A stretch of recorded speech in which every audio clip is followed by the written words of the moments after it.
After going scoreless in the fourth quarter and totaling only 11 points in a 111-108 Game 3 loss to the Boston Celtics on Sunday, Cleveland Cavaliers forward LeBron James said he just didn't have it as Boston battled back from a 21-point hole to win the game at the buzzer. "I had a tough game, period, not just in the second half," James said after the fourth lowest scoring playoff game of his career, which has spanned 210 postseason games. "Me personally, I didn't have it.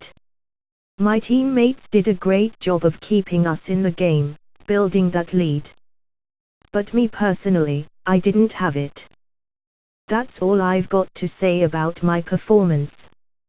James' frustration with the game was exacerbated by a confrontation with an adult male fan as the Cavs star made his way to his post-game news conference. The fan heckled James for his low-scoring total, and that caused James to advance in the fan's direction. "What did you do?"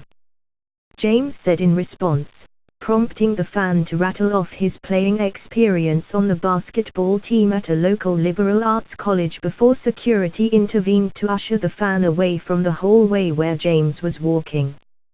James' agitation carried into his post-game remarks, in which he challenged a local radio reporter for a perceived pattern of asking negative questions.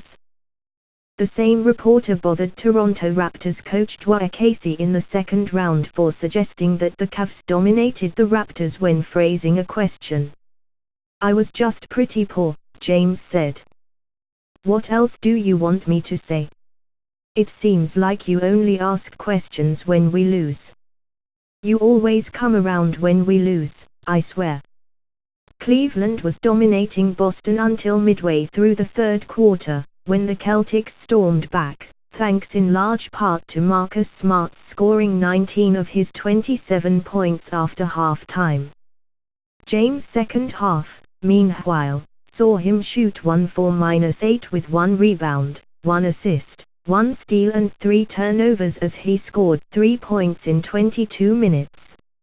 After scoring 68 total points through the Cavs' 2-0 start to the series, James was asked if the Celtics' defensive adjustments caused him trouble in Game 3.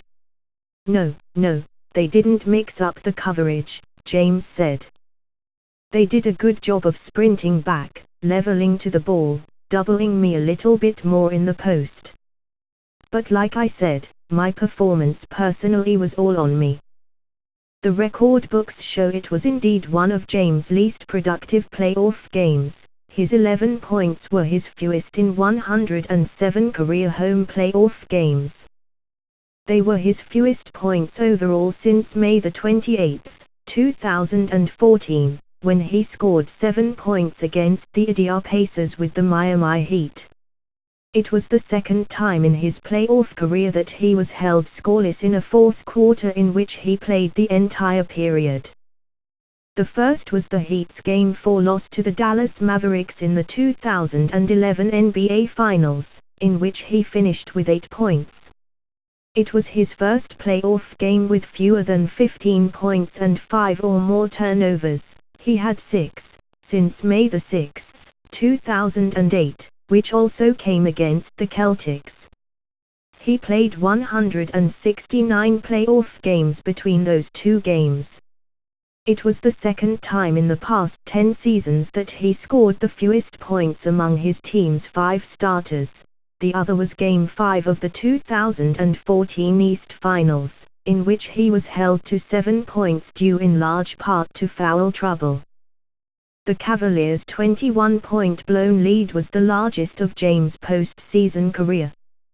His teams were previously 49-0 after leading by 20 points or more. "I mean, he's human, so he's going to have a night like this," Cavs coach Lousy said. "He didn't shoot the ball well, and we still had a 20-point lead." Celtics coach Brad Stevens was not about to bury James for the off night. "He's such an unselfish player," Stevens said. "He made so many great plays, some that people will talk about that led to extra passes, some that led to assists. He's the best player in the world. I'm not going to criticize him one bit. I don't know what to say other than he's a handful. Multiple Cavs sources summed up James' night to ESPN as simply a product of his riding Kyrie Irving, who scored 17 of his 29 points in the first half, and Kevin Love, who scored 22 of his 28 in the first half, and then having difficulty turning it on late. He kept feeding them and tried to let the game come to him, and he got out of rhythm a little bit, Liu told ESPN. Tristan Thompson blamed the downfall on the Cavs' defense, which gave up 61 points in the second half. It doesn't matter what Bureau's numbers were tonight, Thompson said.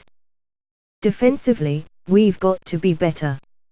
It starts with multiple efforts, taking the challenge one-on-one and making those adjustments and just playing harder. The loss snapped the Cavs' perfect 10-0 start to the postseason, which James said can be a good thing in preparing Cleveland for its ultimate goal of back-to-back championships. I think it's great, James said. What happened hurts, it's a loss in the postseason. But I'm glad it kind of hurt, that it happened the way it did, let our foot off the gas a little bit, didn't keep the pressure on them like we have been accustomed to. But we have to play a lot better in Game 4. James, asked to elaborate, said some adversity is simply part of the playoff process. I feel like you have to have some type of adversity in order to be successful, James said. If it was going to happen, let it happen now. Let us regroup. Let us regroup, and all the narrative and everything that was going on, let's regroup, and let's get back to playing desperate basketball, which they did tonight. So we've got to be a lot better, for sure.